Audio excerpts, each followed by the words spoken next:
Well, you know, they released some photos from the Miami raid, and it's just, you know, it's baby oil, it's Astroglad, it's dildos, it's pumps, it's clit motherfucking, it's whips, chains, bondage, handcuffs. Man, this dude was, he's a masterful freak. This nigga's gonna win Freak of the Year every year until he's dead, goddammit. This motherfucker. Grease him well. Damn. Who signed the bad boy? How do I address you? You can call me Love. Puff, where did that come from? I can't tell you that. Why'd you move to LA?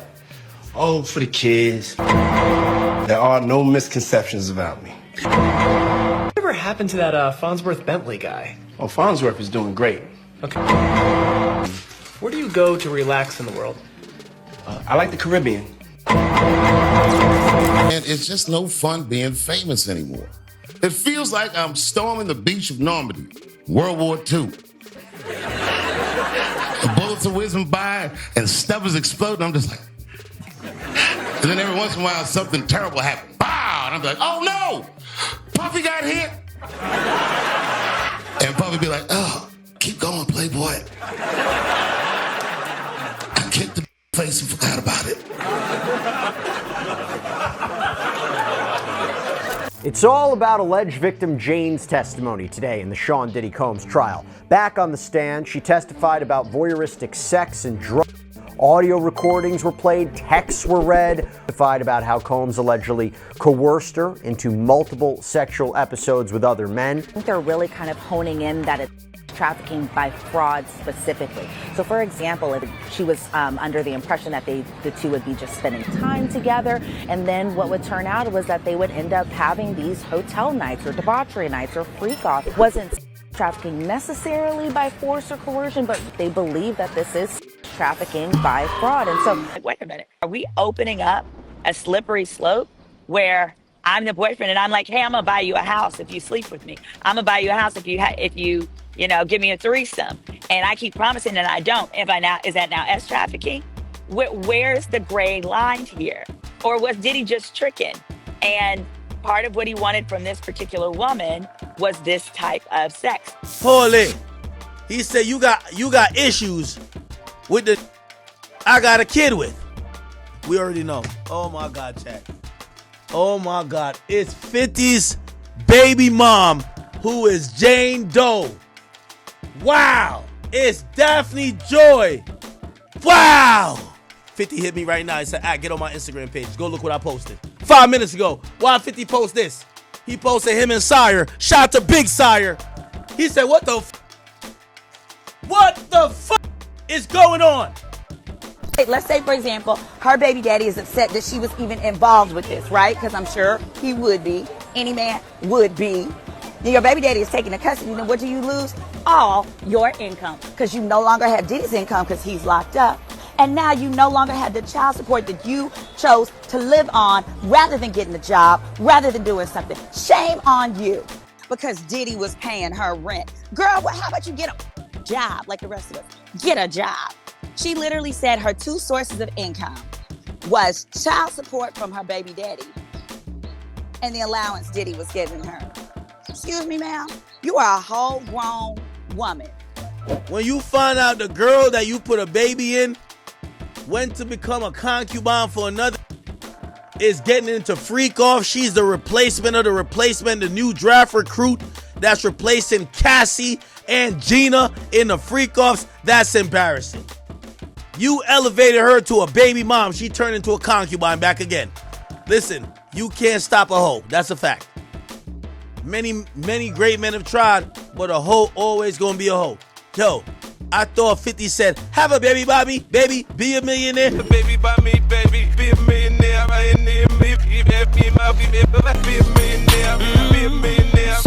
And you $750 a day. I see why he call you a LSW. How the hell? These will make you look embarrassed. She literally said her sources of income was Diddy giving her money and her child support. Get a job. She is making real victims look terrible.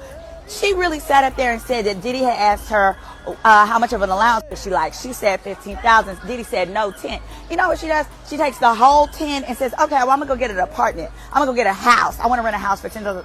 Girl, you ain't got no talent. You're useless. You have no education. How can you do that? And you know you have a child to support. Get you a nice place to stay for $5,000 and take the rest and save or whatever like that. No, you're gonna take all 10 so that you can Instagram from a nice little place. Get a freaking job. I don't know, maybe not the best witness for the prosecution. You know, she claims she was in a relationship with him right until his arrest. Y'all, do you know today Diddy is still paying her rent? He is still paying her rent today.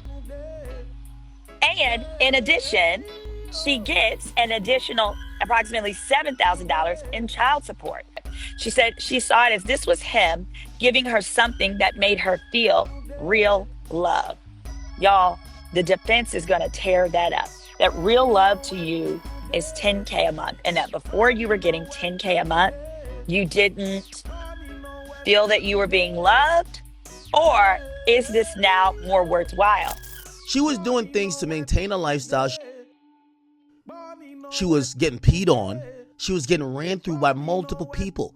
Now, when you don't understand that context of why she's getting what she's getting, you're going to sit back and you're going to just look at the lifestyle like, oh my God, look at this house. And you're going to be like, yo, damn, if only I could get a house like that. If you're a female, are you down to go 8 a night? Are you down to get peed on? Are you down to start massaging this with semen from other men? Like, her life at that point, she is and doing whatever Diddy wants to maintain a lifestyle. She's a big old freak. Does a big old freak. She's a freak of the week. Polite savages. This country, you gotta make the money first. Then when you get the money, you get the power. Then when you get the power, then you get the woman. Ladies and gentlemen of Polite Savages, we are now about to embark on a journey sure to anger feminists and modern women alike. The only thing we can do is guarantee to tell you the truth, the whole truth, and nothing but the truth as we see it. So there's nothing else left to do but get on into it. Are you ready? Let's go. Well, Polite Savages, no matter how you look at it, either Diddy's the worst villain of the century, or just another lustful, horny man, whose vices and debaucheries kinda get him buried. I think what we can all see with one Miss Daphne Joy, that she may well have been enjoying all the things that she's been doing and partaking with one Diddy. Whether she's out slutting herself out, or getting manipulated by one Brother Love. I think what we can make of this situation is that she was willing to do whatever it takes to get that money in her bank account to improve her living conditions. Somewhere the truth lies right between the two, where it becomes a tricky, icky, sticky situation involving the nature of the relationship between Diddy and Daphne, both getting their needs met and getting off in multiple freak-offs, where Daphne, as long as she's got a roof over her head and $10,000 month salary from Diddy, and she'll do whatever it takes, even if it means disrespecting 50. Knowing damn well that's 50's arch nemesis and willing to jeopardize her child custody, child support, an allowance of $7,000 a month reportedly, an on-demand come bucket girlfriend, willing to fulfill all of Diddy's demands. So when you were with 50, you got treated to a certain type of lifestyle. It's impossible for her to go down. She don't want to go down and now have to, get a job. Right? Think about this. She's doing all these things. She just didn't want to get a job. She wanted a sugar daddy. She probably it was more than a sugar daddy because she looks beautiful. Probably a bunch of dudes who would pay her some money or pay her rent. She wanted a lit guy. She wanted a guy in the music industry. She probably was attracted to some of that fanfare that came along with it. And you get to see she was down to do a lot to keep that lifestyle. She broke down on the stand describing several gut-wrenching hotel nights, including one Diddy sprung on her birthday. She said Diddy gave her a necklace after dinner, and then a man she hadn't met before showed up to their suite. And she texted him that, hey, how about the next time I see you, we can have an all-star freak-off. He's like, well, what's that? The all-star freak-off, she was going to hire 3 or 4 of their top male hookers, right? 3 or 4 of the top hookers, the biggest schlongs, the biggest D. And they were going to have one night where it was just an all-star night. And she was just going to give it to them. She was going to give it to all of them on one night just to make them happy. She volunteered this, y'all. She volunteered this in 2023. Well, apparently she started to get cold feet. And so she was kind of walking it back. She's like, I'm tired, I'm sick. And Diddy was figuring out, and Diddy didn't want to hear nothing about it. He was not with it. I've got Diddy's voice messages that prosecutors say he sent to his then girlfriend, who was testifying under the pseudonym Jane. Hey, I really don't know what's going on with you, but I just want to just give you a heads up that I'm about to really disappear on you. You feel me? I'm not going to be playing these games with you at all, at all. So I don't know, you think you silent treating me, and you think I'm gonna be, nah, you'll have a rude awakening. You'll just have silence. And ain't nobody threatening you, and I ain't trying to go back and forth with no woman. You know what I'm saying? I'm telling you, I ain't got no time for no games. Where my life is at right now, I don't have no time for no games, baby girl. Me and you could be mad, I could have a spat, we could have whatever. Then after that, you better get on your job. That's really, that's all it is. Cause you got me on my job. Nah, it ain't never gonna work like that over here. You know what I'm saying? I was trying not to leave this message, but you have left me no choice. So either you go in the direction of like moving on and shit like that, or you like just like have me just keep moving. Ain't no threat, I'm just being clear. I can't you every time you get upset. He said, and that's what she said, I've been on my job for 2.5 years. You just got on yours. She told him, you've been threatening me every chance you get. You guilt tripped me. You know what he told her? He told her in an audio, well, just move on. Just move on.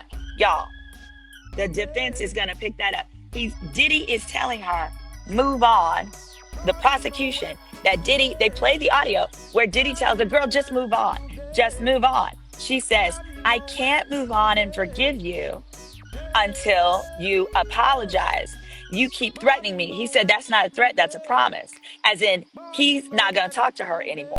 Diddy is a man of many things, a villain of course. But when you really think about it, is Daphne Joy a willing participant rather than just a victim? It's causing quite a predicament when you really don't know what these women's real shenanigans are up to. Where it seems like the main motive and the issues that they're always going after is just trying to get some more money to maintain their lifestyle so they can keep riding high and taking the snapshots of their life on Instagram, where the only thing she really has to offer is her good looks, showing off all the things that she's worked with, her goods, her boobies, and her booty. Where it seems like even Diddy needed a girl with some type of personality and motivation and ambition to being a real utility in his life, instead of being another bust-down Betty that he calls up for a hotel night. And unfortunately for Daphne Joy, she got the real bad news that the pudding is in the proof, that only her real good use is only for him to get his rocks off and use her as a human tissue. She found out that one of his other girlfriends, he took her on a trip for her birthday. Take you to the agave fields and Okay, when we going? we going soon. I want to go tomorrow. We're gonna set up a trip. We're gonna do it. We're gonna take a couple of people and we're gonna go out there and do a tequila tasting, Deleon, and go to Mexico City, turn up, act bad. Bad. Rented a villa, got a private jet, invited all her homegirls, and for her birthday, he did like hardly anything. He basically just got a hotel room and had her do an FO, had her do a freak off on her own birthday.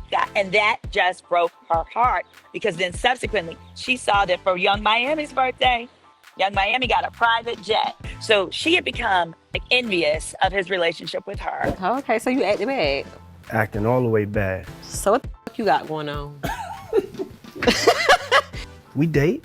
We dating. We go have dates. Okay. We go to exotic locations. We have great times. We go, yeah, you the funnest. You the funnest. Young Miami. Woo! We talk about do. Carisha, please. Period. She sent a text message to him upset, saying that that's not just your business partner, that you throw in my face how she does things for you financially. So apparently Diddy was telling Jane, about how Young Miami will buy him things, will spoil him, will do stuff for him. Young Miami in his life is providing value outside of the bedroom, right? He is spending time with her outside of the bedroom. Versus this woman, there's been no discussion of what she provides of value other than being drop dead gorgeous and being available to him. So it's almost like Diddy sees Jane as a sex toy and treats her like one. And the greater message of all this is that girls, ladies, modern women, you gotta put yourself in a position more than just being a used slit, where the hustle wallet between your legs is not the only value that you can bring to a man's life, where any other dame and bride can easily be purchased by the swipe of a card, where the really only function that she's got going for her is for a man to check up under that skirt and get an orgasm. Hit it, quit it, one and done, where the worst thing in this case is that Daphne Joy did the ultimate disrespect by destroying all of her own self-respect by sleeping with 50 Cent's rival and enemy. Daphne Joy was willing to use all of her hoes to get what she wanted, where her whole subsistence was based off the sex that she could provide Diddy, going against to testify against Diddy while still getting her rent paid right up until the day that she had to attend her court date. She is stupid because when Diddy says, I don't care nothing about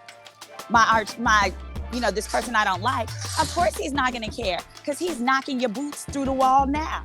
He's gonna have you doing freaky deaky stuff. He's humiliating you. Got her wiping cum all over. Got her having unprotected sex with Rasta.